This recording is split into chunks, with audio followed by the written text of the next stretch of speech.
আমি আপনি যখন মৃত্যুবরণ করি, কবরে যখন আপনার আমার লাশটা রাখা হয়, তখন কিন্তু বুকের উপরে হাত দিয়ে একটা দোয়া পড়া হয়। হয় কি হয় না? আপনাদের এলাকায় জোরে বলেন, কি দোয়া পড়েন?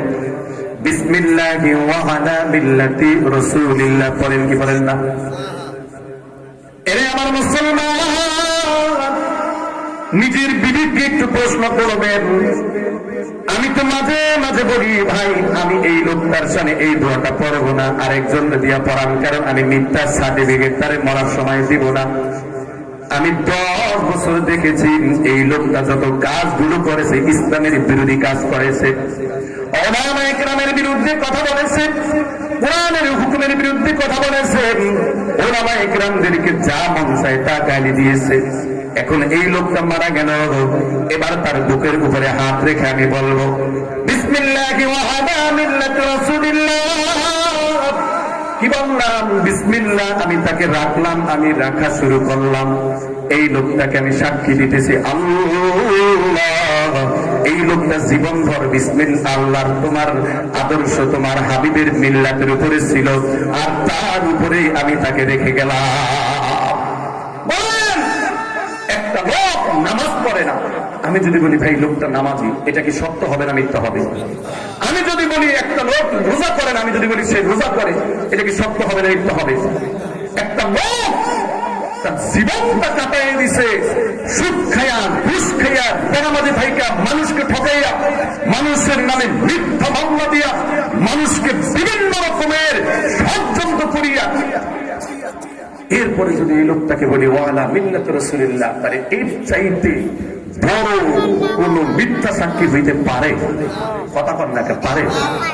আমি সচেতন সমাজকে বলতে চাই রে ভাই, আপনি সব জায়গায় তামাশা করতে পারবেন, কিন্তু আপনার যখন মৃত্যু চলে আসবেন, ওই আজরাইলের সামনে আপনার কোনো তামাশা চলবে না রে মুমিন। যখন আপনাকে কবরের মধ্যে রাখা হবে, ওই ফেরেশতা মুনকার নাকিরের সামনে আপনার তামাশা চলবে না। আপনি যখন কিয়ামতের দিন আল্লাহর সামনে দাঁড়াবেন, মনে রাখেন আল্লাহর সামনে দাঁড়াইয়া আপনি কিন্তু তামাশা করতে পারবেন না। যখন মিজানে আমলনামা ওজন করা হবে, তখন কিন্তু তামাশা চলবে না। যখন পুলসিরাত পার হওয়ার জন্য বলবেন, তখন কিন্তু আপনার তামাশা চলবে না। আল্লাহর কসম, আল্লাহর কসম, কে আওয়ামী লীগ করেন, কে বিএনপি করেন, কে এরশাদের দল করেন, আমি এটা দেখতে চাই না, আমি এটা দেখার জন্য আমি বলবো না। শুধু এতটুকু বলবো, যদি কিয়ামতের দিন আল্লাহর নবীর সাথে হাসর চান, যদি কিয়ামতের দিন আল্লাহ রাব্বুল আলামিনের পক্ষে থেকে ক্ষমা চান, আল্লাহ রাব্বুল আলামিন কিয়ামতের দিন আপনার ব্যাপারে প্রশ্ন করবে, আন উমরিহি ফীমা আফনা, এর বান্দা আমি আল্লাহকে তোর সুন্দর একটা জীবন দেই নাই। আল্লাহ তাআলা সূরা বালাদের মধ্যে বলেন, আলাম নাজআল লাহু আইনাইন ওয়া লিসানান ওয়া শাফাতাইন, আমি আল্লাহকে তোর দুইটা চক্ষু দেই নাই, আমি আল্লাহকে তোর সুন্দর জিহ্বা ঠোঁট দেই নাই। এ বান্দা, তুই এই চোখ দ্বারা কি করেছিলি, জিহ্বা দ্বারা কি করেছিলি? এ বান্দা, আমি কি তোর সুন্দর একটা জ্ঞান বুদ্ধি আকল দেই না? এইগুলো তারা কোন পথে চলেছিলি? আল্লাহর কসম মুসলমান ভাইরা আমার, এই প্রশ্ন কোন বিশ্বাস করবে না, কোন হুজুর করবে না, কোন দল করবে না, যিনি করবেন তিনি কে? আন উমরিহি ফীমা আফনা, তোমার জীবন তুমি কোন পথে কাটাইছিল? তখন যদি বলেন আমার জীবন, আমার রক্ত, আমার সব কিছু আমি অমুকের আদর্শের জন্য কাটাইছি, আল্লাহ মাশাআল্লাহ, তো যা জান্নাতে। কিন্তু আল্লাহ রাব্বুল আলামিন এমন একটা মজার এমন একটা শব্দ লাগায় দিলেন রে মুসলমান ভাইরা আমার, যে কোনো গরিব, যে কোনো কালো, যে কোনো খাটো, যে মূর্খ হোক, শিক্ষিত হোক, এমনকি যে বংশের মধ্যে, যে ধর্মের মধ্যে যেখানে জন্মগ্রহণ করুক না কেন, যদি মানুষ ইচ্ছে করে এই দুনিয়ার বুকে আল্লাহ আল্লাহর রাসূলকে পরিপূর্ণ আনুগত্য করবে, আল্লাহর হুকুমকে মানবে, আল্লাহ তাআলা তাকে তৌফিক দান করবেন। জোরে কোন সুবহানাল্লাহ। এজন্য দেখা যায় কোথাকার সেই হাবশী গোলাম বেলাল আল্লাহর রাসূলের আনুগত্য করে রাসূলের সঙ্গে হয়ে গেছে। সুবহানাল্লাহ বলেন না? লম্বা আলোচনা, কিন্তু সময় লম্বা না, এজন্য আমি অনেক বিষয়গুলো ছেড়ে দিয়ে মূল কথাগুলো বলার চেষ্টা করব। এবার আসুন, নবীকে পরিপূর্ণ অনুসরণ করার উপায়টা কি? যদি বলি নবী গো আমি আপনাকে ভালোবাসি, কিন্তু আমি যে কর্ম কাজগুলো করি এগুলো নবীর ভালোবাসার সাথে যায় না, তাইলে একতরফা চাওয়ার সাথে কি চাইলে কি হইবে বলেন? আল্লাহর নবীর ভালোবাসা কিভাবে অর্জন হবে, নবীর সাথে কিভাবে কি আমল করলে জান্নাতে থাকা যাবে, আল্লাহর নবী চমৎকার ভাবে বলে দিলেন, মান আহাব্বা সুন্নতি ফাকাদ আহাব্বানি ওয়া মান আহাব্বানি কানা মাই ফিল জান্নাহ। আল্লাহর নবী বললেন, যদি তোমরা আমার সুন্নাতকে ভালোবাসো তাহলে আমি নবীকে ভালোবাসা হলো, সুন্নতের অনুসরণ করলে আমি নবীকে অনুসরণ করা হলো। আর আমি নবীকে যদি অনুসরণ করো তাহলে আমি নবীর সাথে তোমার জান্নাত হয়ে যাবে। আওয়াজ করে একটু জোরে বলা যাবে কি সুবহানাল্লাহ? সুন্নাত সুন্নাত ব্যাপক অর্থ, মূল অর্থ হলো আদর্শ। এরা আমার মধ্যপাড়া এলাকার সচেতন যুব সমাজ, আমার শিক্ষিত দাদাজিরা, পর্দার অন্তরালের মা, খুব মনোযোগের সহিত লক্ষ্য করেন। আল্লাহর নবীর ইন্তিকালের পর নবীজির স্ত্রী মা আয়েশা রাদিয়াল্লাহু তাআলা আনহার কাছে একজন মহিলারা গেল, গিয়ে প্রশ্ন করলো, ও আয়েশা আপনি কি আমাদেরকে একটু বলে দিবেন নবীর আদর্শটা কেমন ছিল? আয়েশা বললেন, তোমরা কি কোরআন পড়ো নাই? ওয়া কানা খুলুকুহুল কুরআন, এই কোরআনটাই হলো নবীর আদর্শ। আওয়াজ করে বলেন সুবহানাল্লাহ। এজন্য মুসলমান ভাইরা আমার, আল্লাহর নবীর জীবন্ত নমুনা হলো কোরআন। এজন্য বিশ্বনবী সাল্লাল্লাহু আলাইহি সাল্লামের ইন্তিকালের ওফাতের পূর্বে চমৎকার ভাবে দুনিয়ার মানুষদেরকে বলে গেলেন, এই দুনিয়ার মানুষেরা তাওয়াক্তু ফীকুম আমরাইন লাম তাদিল্লু মা তামাসসাকতুম বিহিমা কিতাবাল্লাহি ওয়া সুন্নাতা রাসূলিহি। ততক্ষণ, ততদিন, তত সময় পর্যন্ত তোমরা ধ্বংস হবে না, অপদস্থ হবে না, পরাজিত হবে না, লাঞ্ছিত হবে না, যতক্ষণ পর্যন্ত তোমরা আমার আদর্শ তথা আল্লাহর কোরআন এবং সুন্নাতকে পরিপূর্ণ অনুসরণ করে চলবা, ততক্ষণ ততদিন তোমরা লাঞ্ছিত হবে না। এরে আমার মুসলমান, আজকে সমাজ জীবনে, পরিবার জীবনে, আজকে ব্যক্তি জীবনে, অর্থনৈতিক জীবনে, রাষ্ট্রীয় জীবনে যত পদস্খলন, যত ঝামেলা, এর পিছনে শুধুমাত্র কেবলমাত্র একমাত্র একটা জিনিসই দায়ী, একটাই কারণ, সেটা হলো আমরা আল্লাহর নবীর আদর্শ তথা কোরআন এবং সুন্নাহকে ছেড়ে দিয়েছি। ঠিক না ঠিক? জোরে কর। আর কোনো কারণ নাই, একটা মাত্র কারণ। পাশাপাশি বলতে চাই, আমরা মুসলমান কোরআন সুন্নাহ ছেড়ে দিয়েছি, তবে কিছু কিছু আমরা মানি, কিছু কিছু পালন করি, যা আমার কাছে খুব প্রিয় মনে হয়, যেগুলো মানলে আমার কোনো আপদ নাই, বিপদ নাই, মুসিবত নাই, ধুমকি নাই, জেল নাই, জুলুম নাই। যতটুকু মন চায় ততটুকু মানি।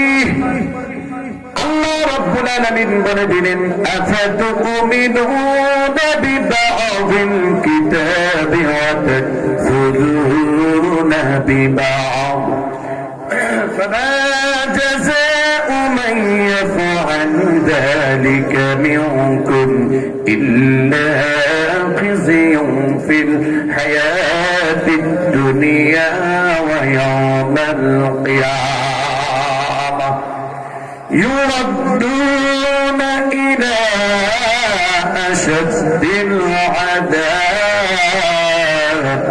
وما الله بغافل عما تعملون الله تعالى বলেন, তোমরা কি আমার কোরআনের আমার নিয়ম নীতির কিছু অংশ মানবা আর কিছু অংশ ছেড়ে দিবা? তাহলে পৃথিবীর মানুষ জেনে নাও, শুনে নাও, আমি আল্লাহ ঘোষণা করতেছি, এই দুনিয়াতে তোমরা হবে অপমানিত, লাঞ্ছিত, অপদস্থ, আর আখিরাতে কিয়ামতের দিন তোমাদের জন্য অপেক্ষা করতেছে জাহান্নামের কঠিন আযাব। এজন্য মুসলমান ভাইরা আমার, সুন্নাত শুধু টুপি মাথায় দেওয়া আর দাওয়াত খাওয়া আর মিষ্টি খাওয়ার মধ্যে নয়, বরং আল্লাহর নবীর জীবনের পরিপূর্ণ আদর্শ, কোরআনের পরিপূর্ণ সকল হুকুম মেনে নেওয়াই নামে হলো নবীর আদর্শ মেনে নেওয়া। সুন্নাত শুধু নয় দাওয়াতের মেহমান, সুন্নাত শুধু নয় খাওয়া শেষে মধুপান, আরো কিছু সুন্নাত আছে তুমি জানো কি? জানলেও জীবনে কখনো তা জানো কি? সুন্নাত শুধু নয় মজলুম শাবাব, সুন্নাত উহুদের জালিমের প্রতিবাদ, সুন্নাত শুধু নয় নির্জন ভেঙে যাওয়া, আর সুন্নাত বলো পাথরের আঘাত খাওয়া, মোহাব্বতে তার সুদিনের সাথে তুমি দুর্দিনেও তার পাশে থাকো কি?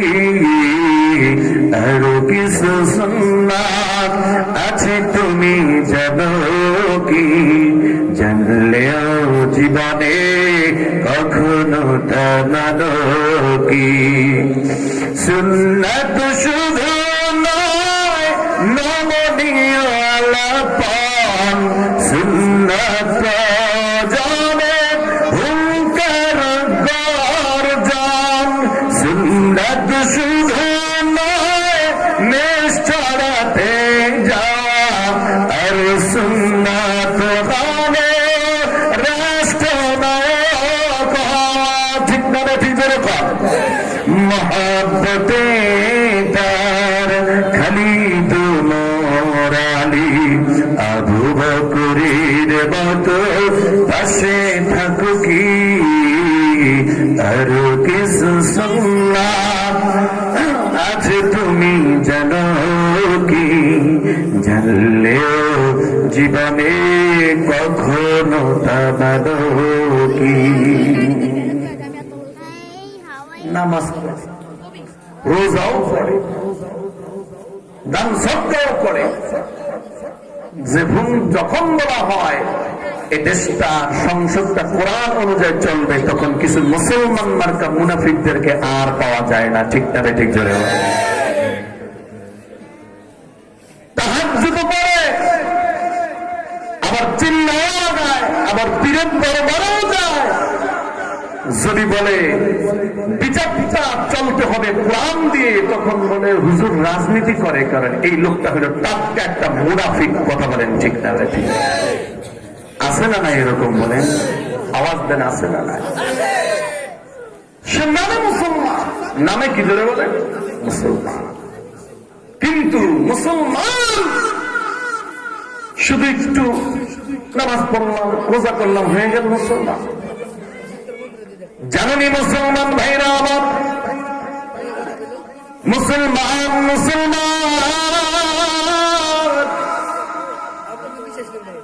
পরিপূর্ণ ভাবে ইসলামের সকল বিধি বিধান মেনে নেওয়ার নাম হল মুসলমান। আর কিছু অংশ মানলাম, কিছু অংশ ছেড়ে দিলাম, কেমন যেন ইসলামের সাথে তামাশা করলাম। ঠিক না? ঠিক জোরে বলেন। এজন্য আমার ভাইরা, কিয়ামতের দিন যদি আল্লাহর নবীর সাথে জান্নাত কামনা করেন রে ভাই, আল্লাহর নবীর আদর্শ আপনি নামাজে মানলেন, রোজায় মানলেন, তাহাজ্জুদে মানলেন, জানাজায় মানলেন, আল্লাহর নবীর আদর্শটা আপনি সমাজ জীবনে বিচারের ক্ষেত্রে মানলেন না, রাষ্ট্র পরিচালনার ক্ষেত্রে মানলেন না, আপনি আল্লাহর নবীর আদর্শটাকে মেরাজ বন্ধনের সময় আপনি মানলেন না, আল্লাহর নবীর আদর্শটা আপনি দেশ পরিচালনার ক্ষেত্রে আপনি মানলেন না, কেমন যেন আপনার আমার চরিত্রের সাথে আর আব্দুল্লাহ ইবনে উবাই মুনাফিকের কোনো পার্থক্য নাই। ঠিক না? ঠিক জোরে কর। এজন্য আমার ভাইরা, সংক্ষিপ্ত আলোচনার মূল কথা হল, আপনি আল্লাহর নবীর আদর্শ কোরআন তথা ইসলাম মানবেন, পরিপূর্ণ আংশিক নয়। এজন্য আল্লাহ রাব্বুল আলামিন পবিত্র কোরআনের সূরা বাকারার 208 নম্বর আয়াতে বলে দিলেন, ইয়া আইয়ুহাল্লাযীনা আমানু দুখুলু ফিস-সিলমি কাফা ওয়া লা তাত্তাবিউ খুতুওয়াতিশ শাইতান ইন্নাহু লাকুম আদুউম মুবিন।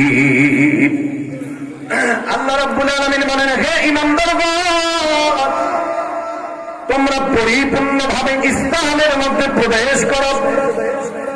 আমার মুসলমান ভাইয়েরা, ইসলাম আগমনের পূর্বে এই দুনিয়ার অবস্থাটা খুব বেশাবান ছিলেন। বলেন, নারী জাতির সমাজের মধ্যে কোন অমূল্য ছিল না, বাজারের মধ্যে নারী জাতি পণ্যের মতো, গরু ছাগলের মতো বিক্রি হইত। আল্লাহর নবী ইসলাম আগমনের পর, ইসলাম প্রতিষ্ঠার পর নারী জাতিদেরকে এত মর্যাদার আসনে আসন্নিত করলেন। আল্লাহর নবী এত সম্মান দিলেন। আল্লাহ কোরআনে ইসলামে আল্লাহ রাব্বুল আলামিন ঘোষণা দিয়ে দিলেন, ওয়াকাযা রাব্বুকা আল্লা তা'বুদু ইল্লা ইয়্যাহু ওয়া বিল ওয়ালিদাইনি ইহসানা।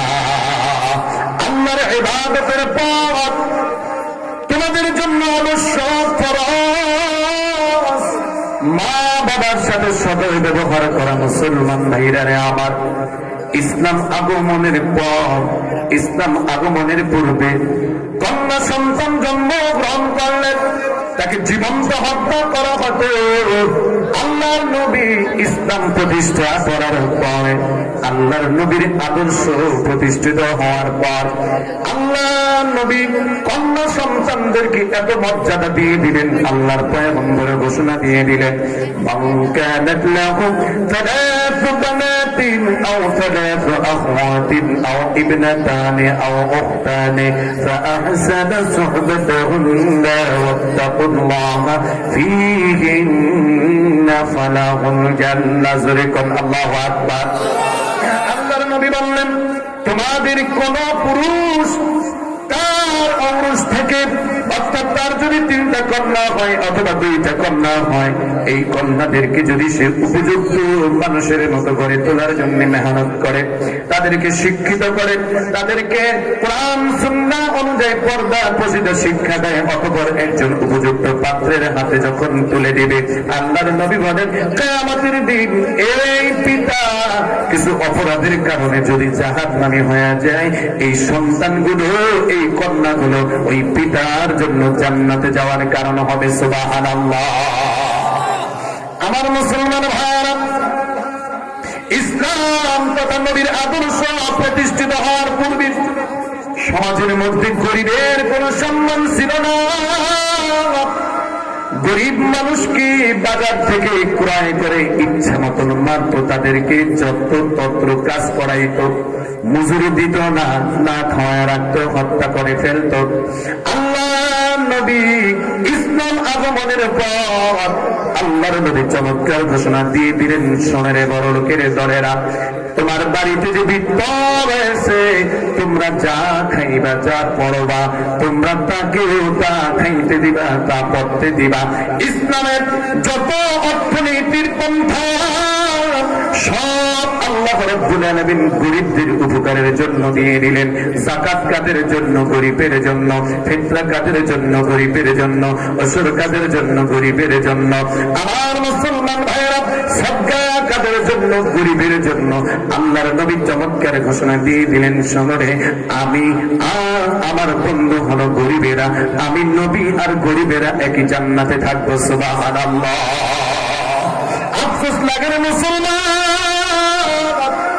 এই গরিব মানুষগুলো কেমন যেন আল্লাহকে ভুলে গিয়ে, আল্লাহ নবীর আদর্শকে ভুলে গিয়ে নির্বাচনের সময় 1000 2000 সূরা টাকা পাইয়া কেবল যেন উলট পালট করে। ঠিক না বেঠিক? জোরে হুজুর আমরা কি দিছে, চেয়ারম্যান সাহেব, মেম্বার সাহেব বা অমুক নেতা এত বড় একটা 1000 টাকার নোট দিছে, আছে না নাই? এত বড় 1000 টাকার নোট, এটা হাঁটা কুটুম দিছে জানেন? হ্যাঁ, কামড় টাকাটা দিছে। লক্ষ কোটি টাকা আছে প্রতিবন্ধীদের জন্য, গরিবদের জন্য, বিদ্যাদের জন্য, অসহায় মানুষের চিকিৎসার জন্য। বিভিন্ন সময় ঈদ বলেন, অনুষ্ঠান বলেন, 40 কেজি 50 কেজি চাউল আসে, বলে 25 কেজি আইলে পিছন থেকে 2 সরাইয়া দিয়া 5 কেজি দিয়া কই দিছি, আছে না নাই? 40 কেজি আইলে সামন থেকে একটা শূন্য সরাইয়া দেয়, 4 কেজি দিয়া দেয়। কথা বল না কেন? যেখানে চরমনা ইউনিয়নে একজন গরিব চাউল পায় হলো 40 কেজি, একদম 50 কেজি। আর আমাদের এই সকল এলাকায় দেখি কয় কেজি? 5 কেজি চাউল পাইছি। আমি কি বেশি ক্ষতি হয় নাই? 50 কেজি পাইতেন, খালি একটা শূন্য সামনে তো সরাই দিতে পাইছি 5 কেজি। কথা বল না? এই টাকাগুলো দিয়া এই সকল চোর গুলো কোটি কোটি টাকা জোগাড় কইরা এরপরে নির্বাচনের সময় চিন্তা করে একটু চালান খাটাইলাম। কথা বলেন ঠিক না? কি আপনারা মনে করছেন আমার কথা মিথ্যা? আপনি গবেষণা করে দেখেন। আমার ভাইয়ের, আমার বন্ধুরা, ইসলাম এমন সুন্দর ধর্ম, এমন সম্প্রীতি ধর্ম। আপনি যখন নামাজে দাঁড়াবেন, গরিব, আমি গরিব, আপনি গরিব, একজন রাজার কাছে নামাজে দাঁড়াবেন, পায়ের মধ্যে যদি গরিব মানুষ, তার পায়ের মধ্যে যদি রাজার পা লেগে যায়, আল্লাহর নবী বলে দিলেন, এরে রাজা, এরে আমির, তুমি যদি নামাজের পর ওই গরিব মানুষটাকে ধমক দাও, তাহলে তোমার নামাজই হবে না। কথা বলেন ঠিক না বেঠিক? অন্য ধর্মে তালাশ করে দেখে, ইহুদি ধর্মে, হিন্দু ধর্মে, অন্য ধর্মে ঠাকুরদের কাছেও যাইতে পারে না। এমন কিছু পূজা আছে গরিবেরা সেখানে যাইতেও পারে না। কথা বলেন ঠিক না বেঠিক? কিন্তু আপনি নামাজের কাতারে তাকায় দেখেন, যে দেখো নামাজের কাতারে আমির ফকির সব দাঁড়িয়ে স্রষ্টার করুণা কামনায় সেজদাতে পড়ে সবে লুটিয়ে, সাদা কালো ভুলে গিয়ে সকলে সাম্যের বন্ধনে একাকার। ইসলাম দিয়েছে লাঞ্ছিত বঞ্চিত মাজলুম মানুষের অধিকার। সাম্য মৈত্রী শিক্ষা দিয়ে দূর করে অন্যায় অবিচার। কিছু মানুষ আছে ইসলাম বাদ দিয়ে দেখবেন বড় বড় কথা কয়, 10 টাকার কেজি চাল খাইব, এই করবো সেই করবো, হ্যান করবো ত্যান করবো। কিন্তু ইতিহাস থেকে আমরা যেটা জানতে পেরেছি, কবি বলেন ওরা মানুষের কথা বলে রাত দিন, কেড়ে নেয় দুঃখীদের অন্ন। ওরা অধিকার দিতে গিয়ে নারীদের বানিয়েছে বাজারের পণ্য। ওরাই চিহ্নিত দুশমন ইসলাম মুসলিম উম্মার।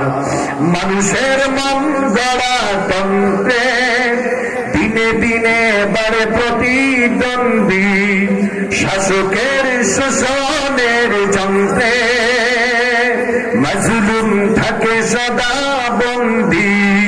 তাতে আসবে না কোনদিন শান্তি ধরায়, 53 বছর দেখেছি বারবার। ঠিক না ঠিক জোরে কর। তাতে আসবে না কোনদিন শান্তি ধরায়, ইতিহাস বলে দেয় বারবার। ইসলাম দিয়েছে লাঞ্ছিত বঞ্চিত মাজলুম মানুষের অধিকার। ঠিক তবে ঠিক জোরে একমাত্র ইসলামী মানুষের ইজ্জতের গ্রান্টি, অর্থনীতির গ্রান্টি, সমাজনীতির গ্রান্টি, মা বাবা পুত্রের মধ্যে ভালোবাসার সম্পর্কের বন্ধন সৃষ্টিকারী একমাত্র ইসলাম। স্বামী স্ত্রীর মধ্যে থেকে সকল প্রকার বৈরাগ্য দ্রুত দূর করে ভালোবাসার বন্ধনে আবদ্ধ করতে পারে একমাত্র ইসলাম। প্রতিবেশীর সাথে প্রতিবেশীর ঝগড়া ফাঁচা সব দূর করে দিতে পারে একমাত্র ইসলামের নীতি। ব্যবসায়ী এক দোকানদারের মধ্যে আরেক দোকানদারের ভালোবাসা সম্প্রীতি সৃষ্টি করতে পারে একমাত্র ইসলামের নীতিমালা, নবীর আদর্শ। কথা বলেন ঠিক না হয়েছে? আজকে সেই ইসলাম নবীর আদর্শ বাদ দিয়া আজকে আমরা কেউ স্লোগান দেই গণতন্ত্রের, কেউ স্লোগান দেই রাজতন্ত্রের, কেউ স্লোগান দেই ধর্ম নিরপেক্ষতাবাদের, কেউ স্লোগান দেই আমার আদর্শ অমুক, কেউ বলি আমার আদর্শ অমুক। আছে না নাই?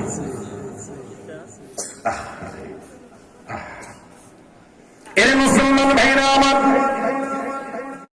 আমি আপনি যখন মৃত্যুবরণ করি, কবরে যখন আপনার আমার লাশটা রাখা হয়, তখন কিন্তু বুকের উপরে হাত দিয়ে একটা দোয়া পড়া হয়। হয় কি হয় না? আপনাদের এলাকায় জোরে বলেন, কি দোয়া পড়েন? বিসমিল্লাহি ওয়া আলা মিল্লাতি রাসূলিল্লাহ পড়েন কি পড়েন না? এরে আমার মুসলমান, নিজের বিবেককে একটু প্রশ্ন করবেন। আমি তো মাঝে মাঝে বলি ভাই আমি এই লোকটার সামনে এই দোয়াটা পড়বো না, আরেকজন দিয়া পড়ান, কারণ আমি মিথ্যার সার্টিফিকেট তারে মরার সময় দিব না। আমি 10 বছর দেখেছি এই লোকটা যত কাজগুলো করেছে ইসলামের বিরোধী কাজ করেছে, ওলামা ইকরামের বিরুদ্ধে কথা বলেছে, কোরআনের হুকুমের বিরুদ্ধে কথা বলেছে, ওলামা ইকরামদেরকে যা মন চায় তা গালি দিয়েছে। এখন এই লোকটা মারা গেল, এবার তার বুকের উপরে হাত রেখে আমি বলবো বিসমিল্লাহি ওয়া আলা মিল্লাতি রাসূলিল্লাহ। কি বললাম? বিসমিল্লাহ। আমি তাকে রাখলাম, আমি রাখা শুরু করলাম।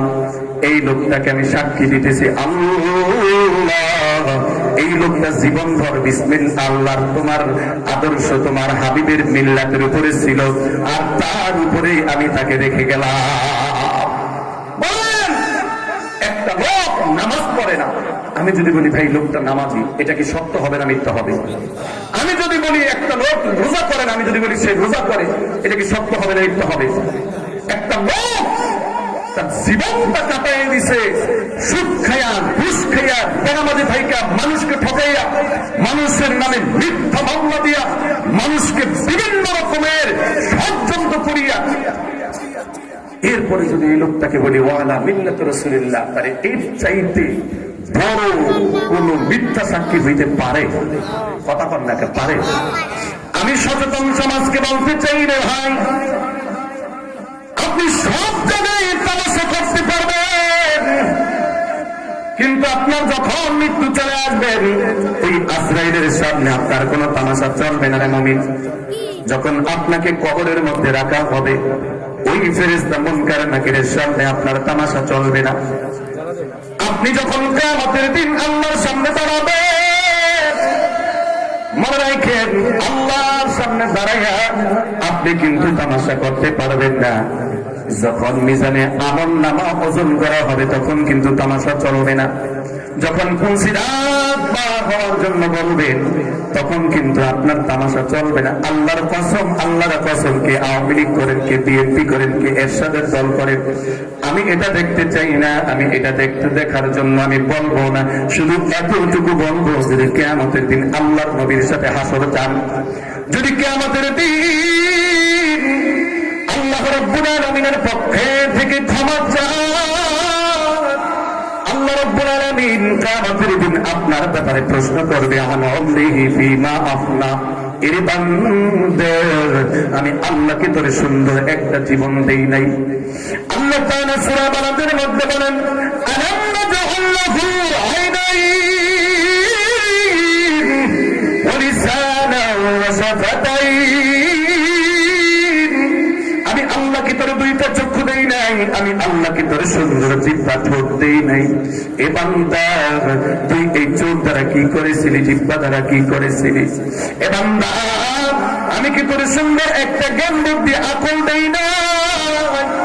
এইগুলো তারা কোন পথে চলেছিলি? আল্লাহর কসম মুসলমান ভাইরা আমার, এই প্রশ্ন কোন বিশ্বাস করবে না, কোন হুজুর করবে না, কোন দোয়া করবে না, যিনি করবেন তিনি কে?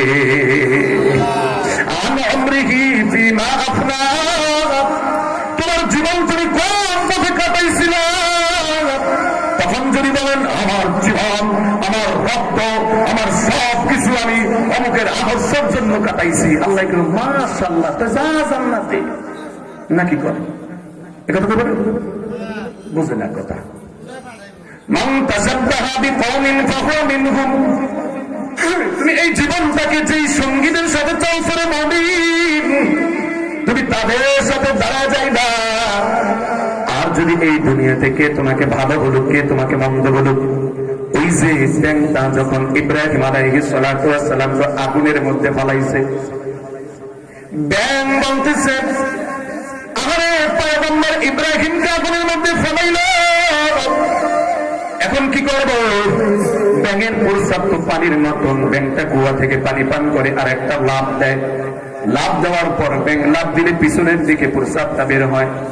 আল্লাহ তাআলা জিবরাইলকে পাঠিয়ে দিলেন, এ জিবরাইল যাও, যাও ব্যাংকে গিয়ে প্রশ্ন করো, এমন করতেছে কেন, কেমন করে? ব্যাং বলতেছে, আমি জানি না আপনি কে, তবে শোনেন, কিয়ামতের দিন মানুষের মধ্যে দুইটা দল হয়ে যাবে, একটা হবে হিজবুল্লাহ আর একটা হবে হিজবুশ শয়তান।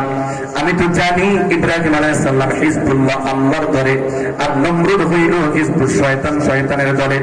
কিয়ামতের দিন যখন দুইটা ভাগ হবে, কি হবে কি না হবে আমি জানি না, আমি চাই ইব্রাহিমের দলে থাকতে, আল্লাহর দলে থাকতে। বলে, ব্যাং রে, তোর এই ছোট্ট প্রস্রাব দ্বারা কি পানিটা নেবে? ব্যাং চোখের পানি ছেড়ে দিয়ে বলল, জানি জানি, এতটুকু প্রস্রাব দ্বারা এত বড় অগ্নিকাণ্ড নেবে না, কিন্তু কিয়ামতের দিন আল্লাহ রাব্বুল আলামিন যদি আমি ব্যাংকে প্রশ্ন করে, রে ব্যাং, আমার পয়গম্বর ইব্রাহিমকে আগুনের মধ্যে ফেলেছিল, এই ব্যাপারে তোর কি ভূমিকা ছিল? আমি যেন বলতে পারি, মালিক আল্লাহ, আমাকে তুমি কি শক্তি দিছো? আল্লাহ, তুমি আমার চাইতে ভালো জানো, তবে আমার শক্তি দ্বারা আমি চেষ্টা করেছি ওই পানি নিভানোর জন্য। আওয়াজ করে বলেন না সুবহানাল্লাহ। আল্লাহ রাব্বুল আলামিন অতঃপর এই ব্যাঙের এই কথাটা বড় পছন্দ করলেন তাফসীরে আশরাফির মধ্যে হাকিমুল উম্মাত আশরাফ আলী থানভী রাহমাতুল্লাহ আলাইহি বলেন আল্লাহ রাব্বুল আলামিন এই ব্যাংকটার জন্য জান্নাত নির্ধারণ করে দিয়েছেন। পশুর জন্য জান্নাত নয়, ব্যাংকটা যে সুন্দর ভূমিকা পালন করল, সবের পক্ষে থাকলো, ভালোর পক্ষে থাকলো, ব্যাংকটা যে ভালো কাজে সহযোগিতা করলো, এই জন্য ব্যাংকটাকে কিয়ামতের দিন আল্লাহ নাজাতের ব্যবস্থা করে দিবেন। শুধু তাই নয়, মানে আজীবনের জন্য জান্নাতি করে দিলেন। সুবহানাল্লাহ। এর আমার মুসলমান, তোমার মধ্যে কি ব্যাঙের মতো এত বুদ্ধি কেন নাই? তোমার কাছে প্রশ্ন আসছে, বলে হুজুররা কি পাস করতে পারবো না? হুজুররা দেশটা কেমনে চালাইবে? আর হুজুরদের দিকে তুমি কেন তাকাও? তুমি আল্লাহর দিকে তাকাও। আমার আল্লাহ আমাকে কোন পক্ষে থাকার জন্য বললেন? আল্লাহ আমাকে কোন পথ ছেড়ে দেওয়ার জন্য বললেন? তোমার ছোট্ট ব্রেনটার মধ্য থেকে এই প্রশ্ন কেন আসে না? বুঝেছি কেন আসে না জানোনি? তোমাকে দুনিয়ার শয়তানটা তোমাকে গ্রাস করেছে, তুমি বুঝেছো। যদি হুজুরদের পক্ষে থাকি তাহলে তো আমি টেন্ডারবাজি পাবো না। হুজুরদের পক্ষে যদি আমি থাকি তাহলে বোতল বোতল খাইতে পারবো না। যদি ইসলামের পক্ষে থাকি তাহলে তো আমি ব্রিজের টেন্ডারটা পাইয়া 40 লক্ষ টাকার 20 লক্ষ টাকা মারতে পারবো না। এজন্যই দুনিয়ার সামান্য স্বার্থের কারণে তুমি ইসলামের পথে থাকলা না। আমার আল্লাহ সব কিছু দেখেন কি দেখেন না? জোরে ইন্নাল্লাহা আলিমুম বিযাতিস সুদূর।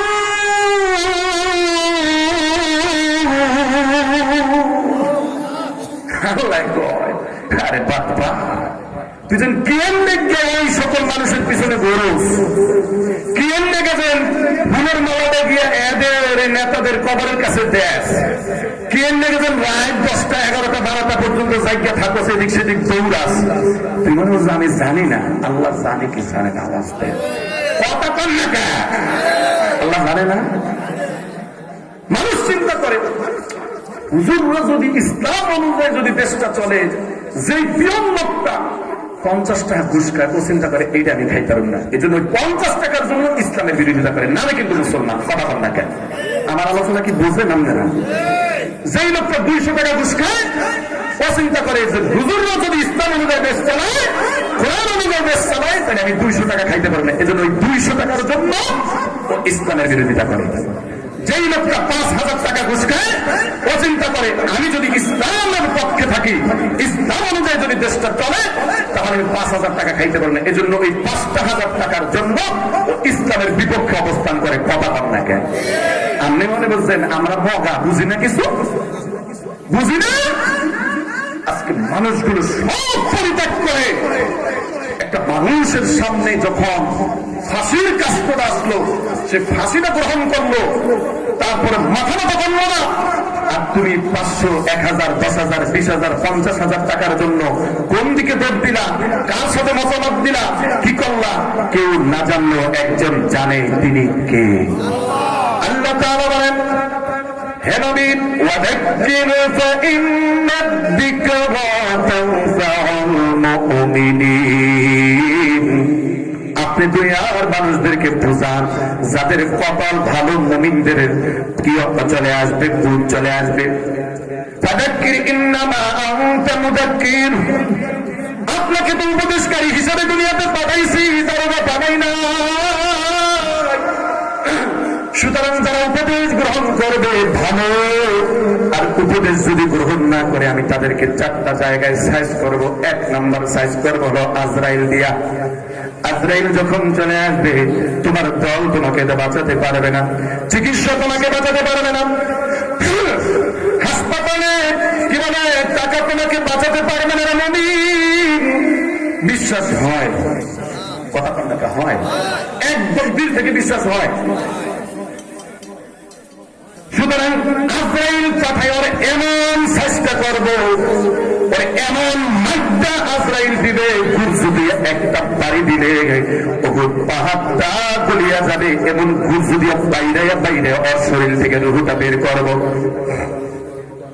এরপরে 2য় নম্বরের চেষ্টা করবো কবরের মধ্যে নিয়ে বিবেকের কাছে প্রশ্ন রেখে দিলাম, দাঁড়িয়ে নিয়ে একটু প্রশ্ন করবেন, আমি তো কি বিভিন্ন জিনিস নিয়ে ভাবনা চিন্তা করি রে ভাই। যে কোনো এক এমপির জানাজায় গেলাম, জানাজায় গিয়ে দেখি কত মানুষ লেকচার দিল, কত বড় বড় লম্বা লম্বা কথা কইল।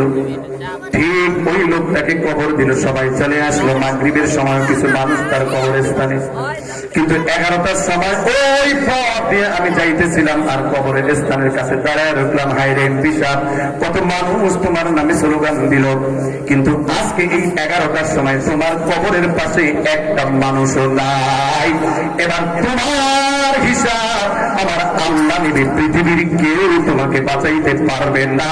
এই কথাটা রাতের বেলা শুয়ে আজকে 2 মিনিট চিন্তা করবেন। আমি হাফিজুর রহমানেরও, আপনি আব্দুর রহমানেরও এই পরিস্থিতি একদিন হবে। ওই কবরে আপনাকে কেউ রক্ষা করবে না, যিনি রক্ষা করবেন তিনি কে?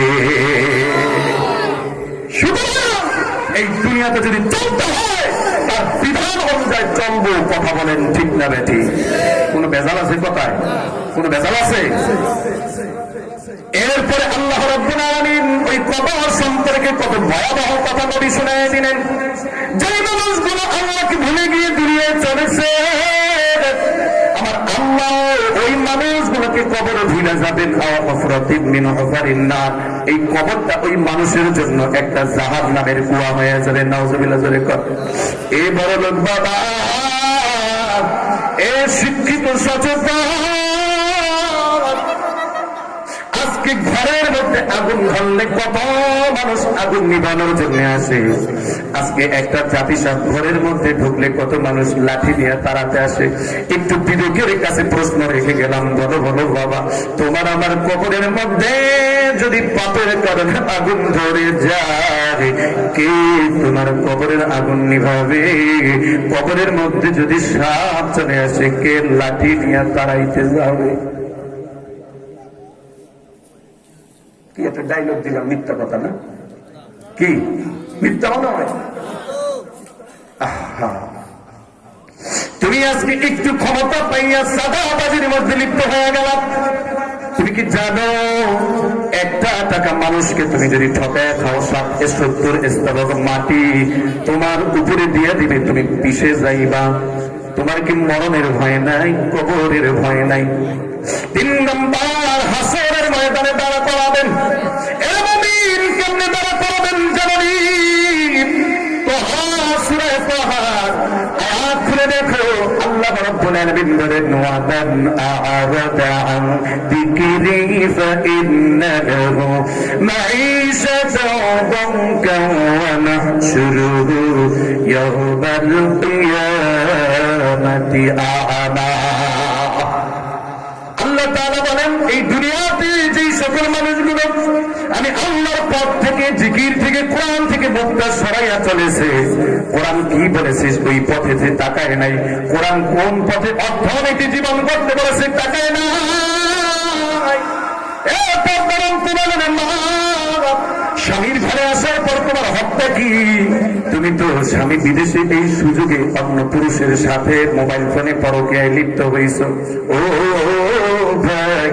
নিজের ক্ষমতা শক্তি খাটায় বোনের হকটাকে নষ্ট করে দিছ, বোনের সম্পত্তি দাও নাই, প্রতিবেশীর প্রতি জুলুম করছ, মারামারি হয়েছে সেই সেনার নেতা নিয়ে এক জায়গায় বসে ও আমাদের দলের বিরুদ্ধে দিয়ে দাও করে মামলাটা। এমন ভদ্র মুসলমান আছে না নাই? তুমি কি কাটিকুটি করছো? তুমি তো কোরআনের দিকে তাকাও নাই। আল্লাহ তাআলা বলেন, এই সমস্ত মানুষগুলোকে আমি কিয়ামতের দিন বন্ধ করে উঠাবো।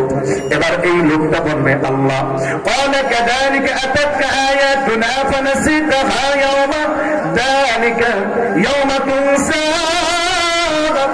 আল্লাহ তাআলা এর কাছে এবার এই পাপী লোকটা বলবে, আল্লাহ আমি তো দুনিয়াতে চক্ষু দিয়ে দেখতাম, কেন আমাকে আজকে অন্ধ করে উঠাইলেন? আল্লাহ বলবেন, এরে খবিস রে, তুই দুনিয়াতে অন্ধ ছিলি বলে কেমনে? বলে, আমি আল্লাহ তোর চলার জন্য কোরআন দিয়েছিলাম, নীতিমালা দিয়েছিলাম, তুই কোন পথে চলবি, কিভাবে তাকাবি, কিভাবে বলবি, কিভাবে সমাজ জীবন করবি, কিভাবে পরিবার জীবন করবি, কিভাবে অর্থনৈতিক জীবন করবি, কিভাবে ব্যক্তি জীবন করবি, কিভাবে রাজনীতি করবি, আমি কোরআনের মধ্যে দিয়েছিলাম।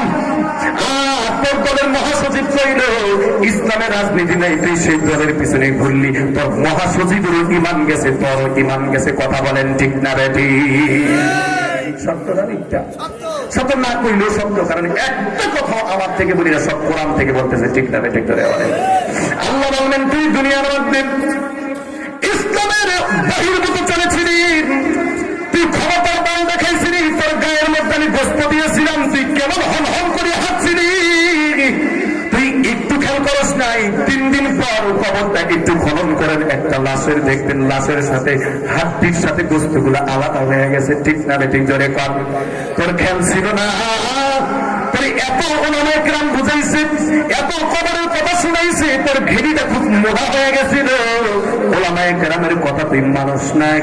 এবার শুন, আমি আল্লাহ তোর জন্য কি তৈরি করছি, একটু বামে তাকা, বামে তাকাইয়া দেখবি মহা কঠিন জাহান্নাম। এবার লোকটা বলবে ওয়ালা তারা ইদিল মুজরিমুনা নাকিসু রুউসিহিম ইনদা রাব্বিহিম রব্বানা আবসারনা ওয়া সামি'না ফারজি'না না'মাল সালিহান ইন্না মুকিনুন।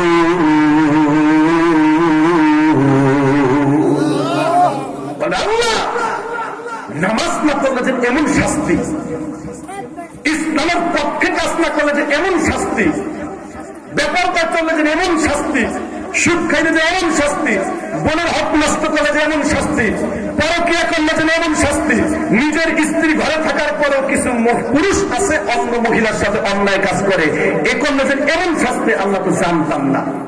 আল্লাহ আবার তুমি আমাকে দুনিয়াতে পাঠাও। দুনিয়াতে দিয়েছিলেন 5 ওয়াক্ত নামাজ, এখন 5000 ওয়াক্ত নামাজ দেন, দেখবেন আমাকে আপনি একটা ওয়াক্ত নামাজ ছাড়তে দেখবেন না। আল্লাহ তো কখনো আর নয়, আর নয়। একবার পরীক্ষা দিয়ে ফেল করলে 10 বার পরীক্ষা দিয়ে পাস করা দেখলে বেঈমান হয়ে কুফরির বিধিবিধান মেনে নিয়ে ইন্তিকাল করলে আর সুযোগ দেওয়া হবে না। কথা সত্য না মিথ্যা? আওয়াজ দেন। একটা কথা মনে বলতেছে, ওলামায়ে কেরাম এখানে বসা আছে আমার প্রিয় ভাইয়েরা, তাহলে কি করবেন? আমাদের আপনকে আওয়াজ দিয়ে বলেন আমাদের আপন আল্লাহ। সুতরাং এই দুনিয়াতে আমরা আল্লাহর হুকুম মানবো। রাজি আছেন নি? আজকে আপনাকে নামাজের কথা বললে আপনি কত অজুহাত দেন। হুজুর পোশাকটা ভালো না, হুজুর সময় নাই, কিন্তু আপনি আইপিএল খেলা দেখতে আপনার ঠিকই সময় পান, বিপিএল খেলা থাকলে আপনি ঠিকই সময় পান, আপনি মিছিলে ঠিকই যান, আপনি চার দোকানে ঘন্টার পর ঘন্টা বসে থাকেন, আপনি আপনার বন্ধু দাওয়াত দিলে আপনি বললে ঘন্টার পর ঘন্টা সেখানে সময় দেন, রাত 3টা বাজে ফুটবল খেলা হয় আর্জেন্টিনা ব্রাজিল, সেখানে আপনি ঠিকই দেখেন যাবেন, কিন্তু আপনি নামাজ পড়তে গেলেন না। ও আপনি খুব চালাক, আর আমার আল্লাহ মনে হয় কিছু বুঝে না। কথা বলেন ঠিক না বেঠিক? এজন্য আসুন, যদি কামনা করি আমার হাসর হবে নবীর সাথে, মানে আসেনি আয়াতের মূল কথা, আমার হাসর হবে নবীর সাথে, আমার হাসর আমি কামনা করি জান্নাত আল্লাহ আল্লাহ রাসূলের সাথে, তাহলে এই জীবনে আল্লাহর হুকুমগুলো মেনে চলবো। কারা কারা যেন না যায় তাকবীর। এই আল্লাহকে হাত দেখেন, বলে আল্লাহ আর নামাজ ছাড়বো না, আর কোরআন সুন্নাহর উল্টা চলবো না। আল্লাহ বুঝে শুনে কোরআন সুন্নাহ অনুযায়ী যেন চলতে পারি তৌফিক দান করেন। বলেন আমিন। সকলের কাছে দোয়া চাই। আজকের মতো এখানে বিদায় নিচ্ছি। আসসালামু আলাইকুম ওয়া রাহমাতুল্লাহি ওয়া বারাকাতুহু।